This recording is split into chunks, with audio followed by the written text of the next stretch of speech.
Le gouvernement de transition du Soudan a décidé de séparer la religion de l'État. Un accord pour adopter cette nouvelle réforme a été signé le 3 septembre 2020 dans la capitale éthiopienne Addis Abeba par le premier ministre soudanais Abdallah Hamdok et le chef du mouvement populaire de libération du Soudan, Abdel Aziz Al-Hilou. L'État ne doit pas établir de religion officielle. Aucun citoyen ne doit être victime de discrimination à raison de sa religion. Pour que le Soudan devienne un pays démocratique où les droits de tous les citoyens sont consacrés, la Constitution doit être fondée sur le principe de séparation de la religion et de l'État, en l'absence de laquelle le droit à l'autodétermination doit être respecté.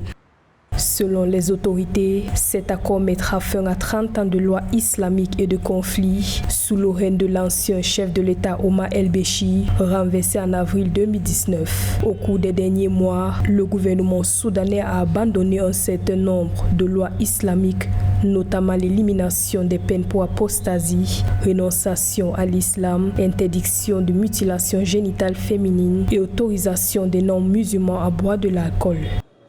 C'est une avancée réelle dans le processus de démocratisation du Soudan. On peut comprendre une telle décision avec le rapprochement avec les États-Unis, entendu par la transition militaire actuelle au Soudan.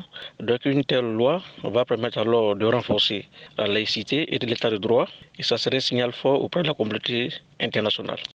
Et à titre de rappel est que, contrairement aux États du Maghreb, qui sont essentiellement des États laïques, la majeure partie des États de la Corne d'Afrique, y compris le Djibouti, la Somalie et le Soudan, constituent des États islamiques.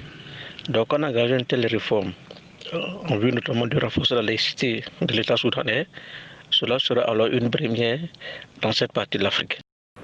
Précisons que cet accord a été signé quelques jours après que le gouvernement soudanais ait conclu un accord avec les groupes rebelles à Juba, au Soudan du Sud. Le gouvernement de transition du Soudan entend éradiquer toute loi en violation des droits de l'homme au Soudan, y compris la discrimination, en avançant vers l'égalité de citoyenneté et la transformation démocratique.